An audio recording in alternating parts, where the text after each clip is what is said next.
Assalamualaikum warahmatullahi wabarakatuh. Apa kabar semuanya? Baik-baik tentunya ya.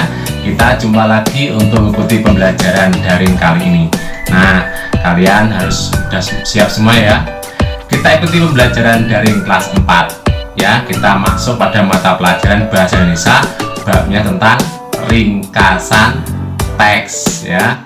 Menyusun ringkasan teks. Ringkasan adalah bentuk ringkas suatu teks dengan mempertahankan keaslian, urutan, penyajian, dan juga sudut pandang pengarang. Jadi dibuat lebih ringkas, tapi keasliannya harus dijaga ya.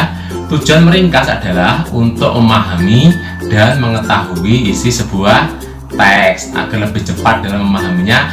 Biasanya teks diringkas. Langkah-langkah membuat ringkasan: yang pertama, membaca keseluruhan teks secara seksama ya dengan teliti ya. Yang kedua, membaca teks secara berulang-ulang. Pertama belum paham, diulangi lagi ya. Yang ketiga, mencatat pokok pikiran tiap paragraf. Dan yang keempat, membuat ringkasan dengan bahasa sendiri berdasarkan pokok pikiran tiap-tiap paragraf ya, bisa diuraikan sendiri.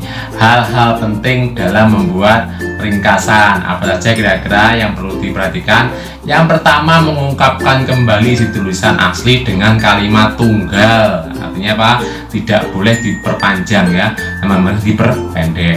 Yang kedua, merangkum frasa menjadi kata, kalimat menjadi frasa, dan kalimat majmuk menjadi kalimat tunggal. Kalimat bermakna luas itu menjadi yang bermakna ringkas. Yang ketiga, dapat menghilangkan ilustrasi, contoh, dan deskripsi itu jika memungkinkan. Jadi contohnya tidak usah dilampirkan ya, deskripsinya nggak usah dilampirkan ya. Yang keempat, menyingkirkan semua keterangan ya, keterangan tambahan tidak usah ya. Yang kelima, mempertahankan susunan gagasan asli ya, gagasan pokoknya, gagasan pendukungnya tetap dipertahankan. Yang keenam, menggunakan bentuk bahasa tidak langsung ya, kita menjelaskan tidak bahasa yang langsung ya, bukan intinya tapi kita menguraikan. Menemukan gagasan pokok dan gagasan pendukung pada teks lisan ya. Pada teks lisan caranya apa?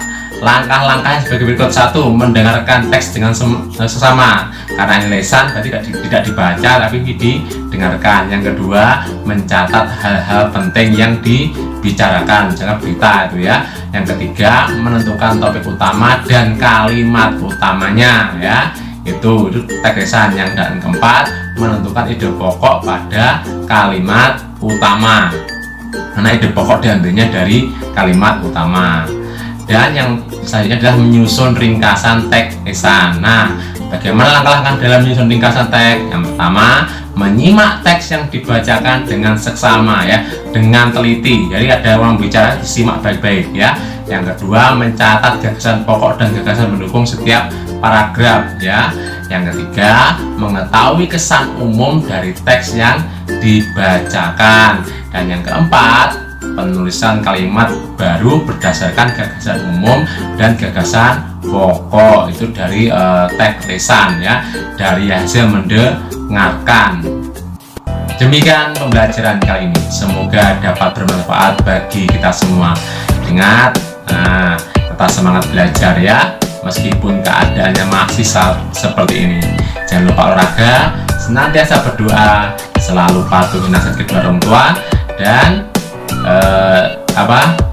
kalian harus tetap fokus dan semangat untuk belajar. Sekian, terima kasih. Wassalamualaikum warahmatullahi wabarakatuh.